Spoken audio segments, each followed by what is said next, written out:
এখন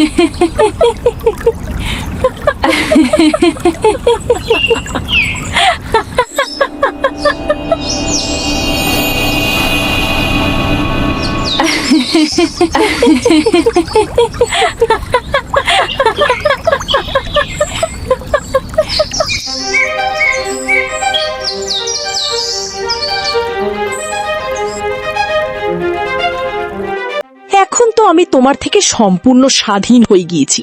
এতদিন যা কিছু তোমার ছিল এখন থেকে সব আমার হবে। এরপর বাণী রহস্যময়ভাবে হাসি দিয়ে তার বাড়ি চলে গেল। কি হয়েছে বেটি, তুমি এত চিন্তিত কেন? আর ছায়া কোথায়? বাবা, আমি ওকে চিরদিনের জন্য রাস্তা থেকে সরিয়ে দিয়েছি। এটা তুমি কি করেছো বেটি?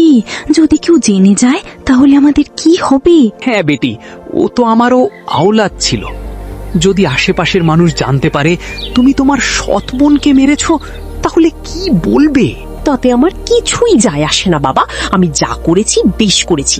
এখন তোমাদের যা মন চাই করো। বাণী নিজের কামরায় চলে যায়।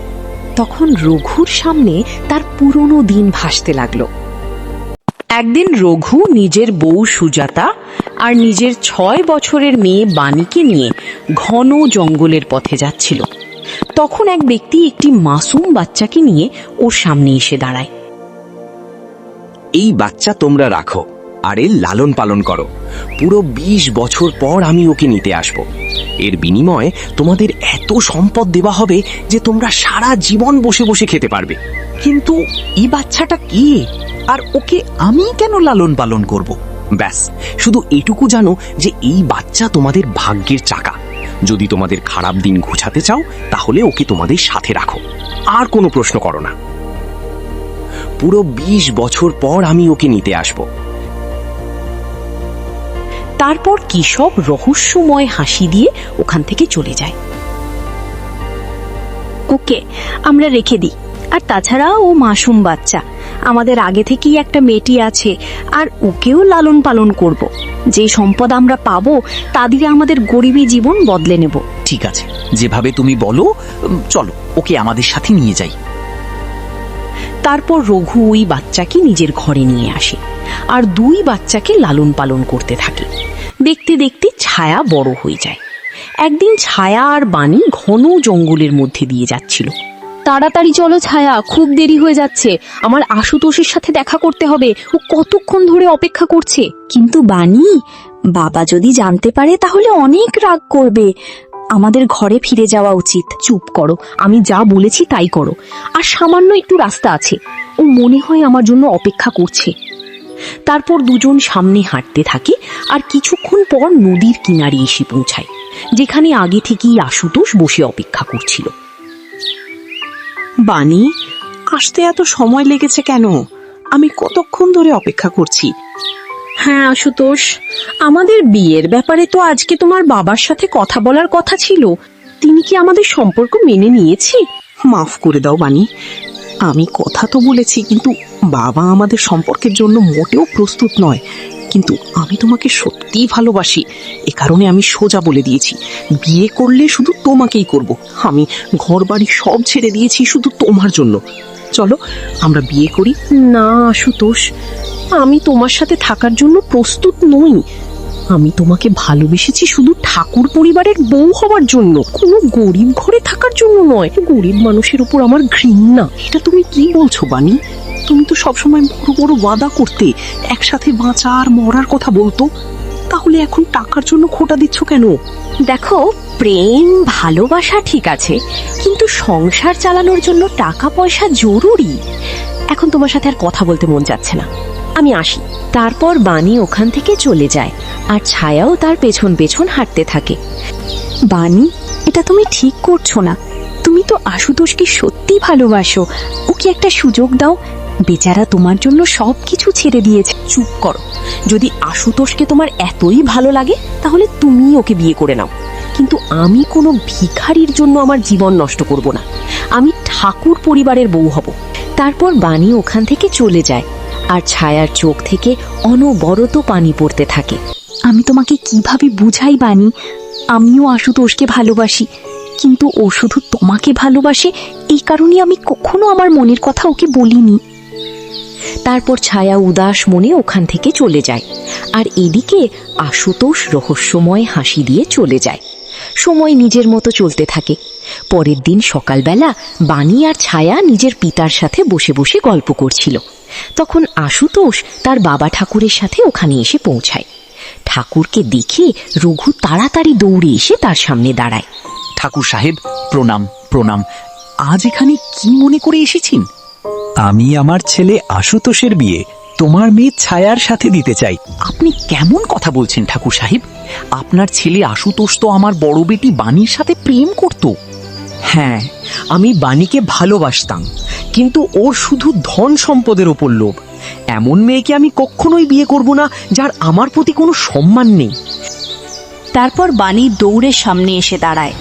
এখানেও কি হচ্ছে? আশুতোষ, তুমি তোমার বাবার সাথে? তোমাকে তো তোমার বাবা ঘর থেকে বের করে দিয়েছে, তাহলে এইসব কি? আমি শুধু তোমার ভালোবাসার পরীক্ষা করছিলাম বাণী।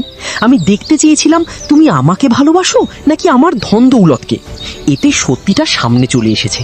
আমার বাবা এতদিন যা বলতো সব সত্যিই ছিল। না আশুতোষ, এভাবে বলো না। আমি তোমাকে সত্যি ভালোবাসি, প্লিজ আমাকে বিয়ে করো। না বেটি, ঠাকুর পরিবারের বউ এমন হতে পারবে না যার ধন সম্পদের ওপর লোভ। আমাদের ছায়ার মতো সংস্কারী আর ভদ্র মেয়ে দরকার। না না ঠাকুর সাহেব, এটা কি করে সম্ভব? বড় বেটির আগে ছোট বেটির বিয়ে, সমাজ কি এটা মেনে নেবে? এই সিদ্ধান্ত আমি আর আমার বাবা নিয়েছি।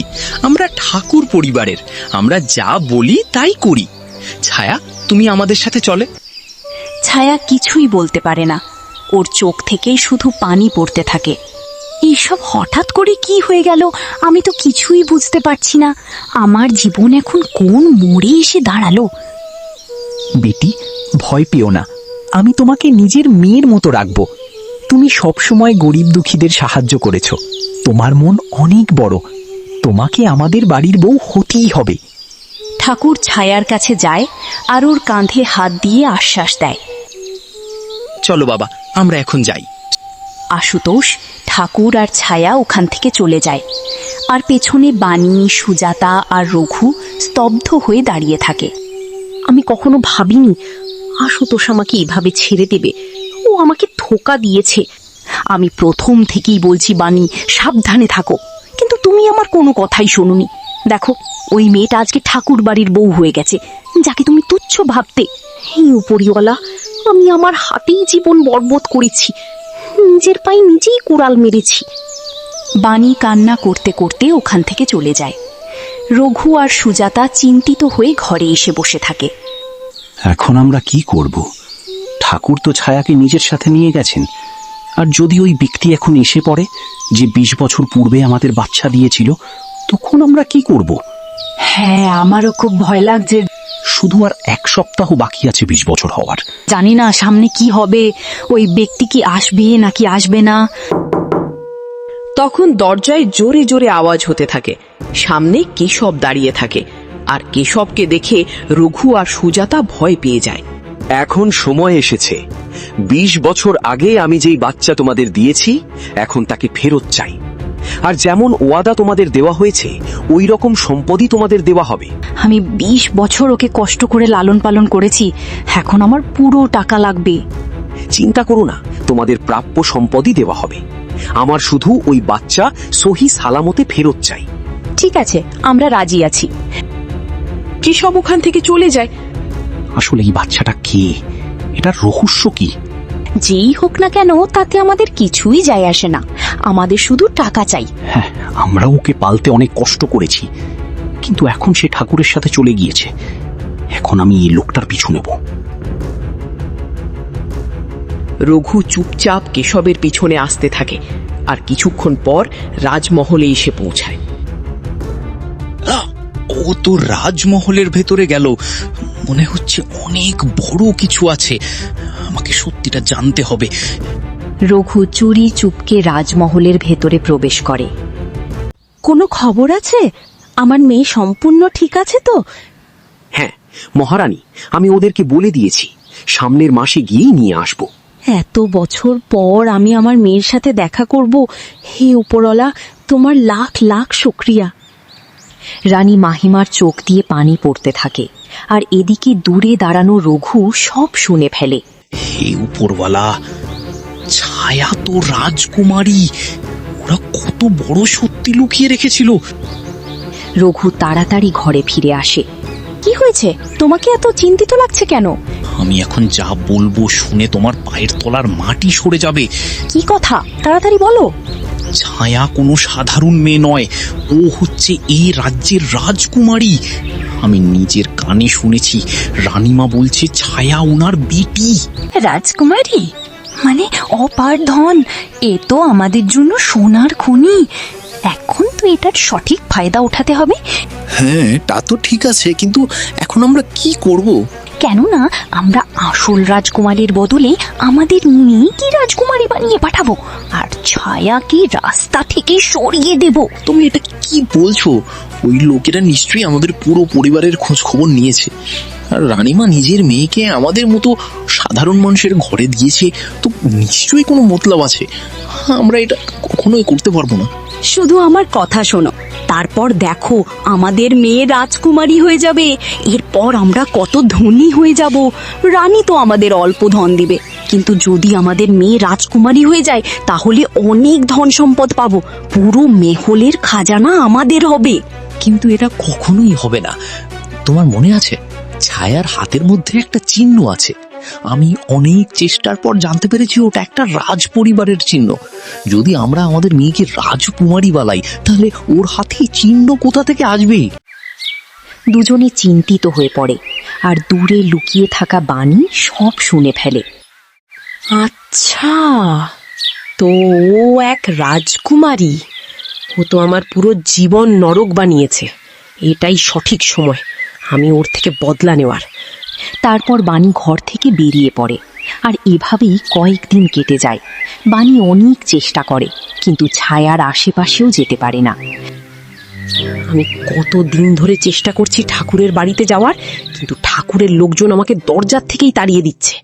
আমাকে যে করেই হোক ওকে সরিয়ে ওর জায়গা নিতে হবে। বাণী চিন্তিত হয়ে পড়ে এবং ঘন জঙ্গলের মধ্যে দিয়ে যাচ্ছিল। তখনও দেখে আশুতোষ আর ছায়া সামনে থেকে আসছে। চলো, সঠিক সময় পেয়েছি। আমি কয়েকদিন ধরেই ওদের খুঁজছি, আজ ওরা নিজেরাই আমার সামনে হাজির। তারপর বাণী তাদের সামনে যায় আর কান্নার নাটক করতে থাকে। ছায়া, তোমার সাথে আমার কত দিন হয়েছে দেখা হয়নি। আমার তোমার কথা অনেক মনে পড়ছে। তুমি এখানে কি করছো? আর আমার বউয়ের থেকে দূরে থাকো। আশুতোষ, আমাকে ক্ষমা করে দাও। আমার অনেক বড় ভুল হয়েছে। আমি ধন সম্পদের লোভে তোমাকে হারিয়েছি, কিন্তু ও তো আমার বোন। আমরা যতই ঝগড়াঝাটি করি না কেন, তারপরও সবসময় একসাথে থেকেছি। আমার তো বোনের সাথে অনেক কথা বলার আছে। না না, আমি চাই না আমার বউ তোমার সাথে থাকুক। তোমার খারাপ ছায়া আমি আর বউয়ের ওপর পড়তে দেব না। ছায়া, চলো এখান থেকে।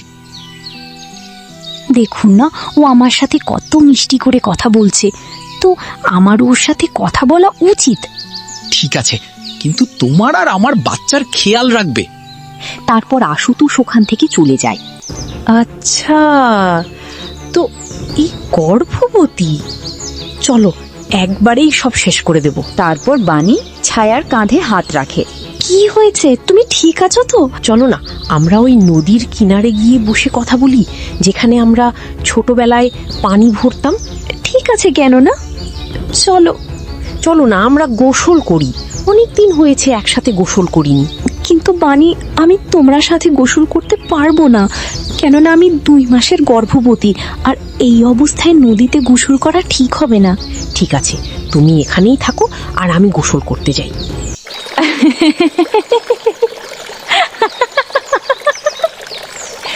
বাণী নদীতে গোসল করছিল, আর হঠাৎ করে ছায়ার হাত ধরে নদীতে নামিয়ে দিল। এরপর বাণী আর ছায়া হাসতে খেলতে নদীর মধ্যে গোসল করতে থাকে। তারপর বাণী হঠাৎ করে ছায়ার মাথায় হাত দিয়ে ওকে পানিতে ডুবিয়ে দেয়, আর নিজে পানি থেকে উঠে আসে। দেখো এখন তো আমি তোমার থেকে সম্পূর্ণ স্বাধীন হয়ে গিয়েছি। এতদিন যা কিছু তোমার ছিল এখন থেকে সব আমার হবে। এরপর বাণী রহস্যময়ভাবে হাসি দিয়ে তার বাড়ি চলে গেল। কি হয়েছে বেটি, তোমাকে এত চিন্তিত লাগছে কেন? আমি ছায়াকে আমাদের রাস্তা থেকে সরিয়ে দিয়েছি, এখন আমি ওর জায়গা নেব। এটা তুমি কি করেছো বেটি? ও তো রাজকুমারী, যদি কেউ জেনে যায় তাহলে আমাদের জীবিত ছাড়বে না। আমার মেয়ে একদম ঠিক কাজ করেছে। এখন তো আমার মেয়ে রাজকুমারী হয়ে যাবে।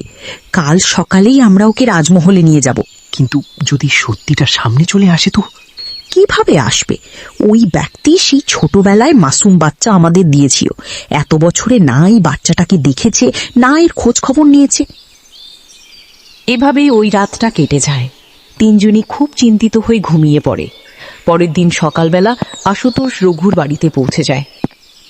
বাণী, বাহিরে এসো। আমার বউ কোথায়? কি হয়েছে? তুমি এত চিন্তিত কেন? আমার বউ কোথায়? তাকে কোথাও দেখছি না কেন? কালকে তোমার সাথে কথা বলার পর ও আর বাড়িতে ফেরেনি। আমি জানি না, অনেকক্ষণ কথা বলার পর তো চলে গিয়েছে। মিথ্যে বলো না, নিশ্চয়ই তুমি আমার বউয়ের সাথে কিছু করেছো। আশুতোষ, মানছি আমি তোমার সাথে প্রেম করেছি আর ধোঁকা দিয়েছি, কিন্তু তাই বলে আমার বোনকে। উফ উফ উফ উফ উফ। বাণী ফুপিয়ে ফুপিয়ে কাঁদতে লাগলো, আর আশুতোষ ওখান থেকে চলে যায়।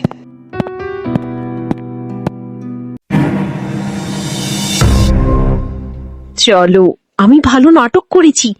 এরপর পিছন থেকে রঘু আর সুজাতা চলে আসে। বেটি, আমরা তো বেঁচে গেছি।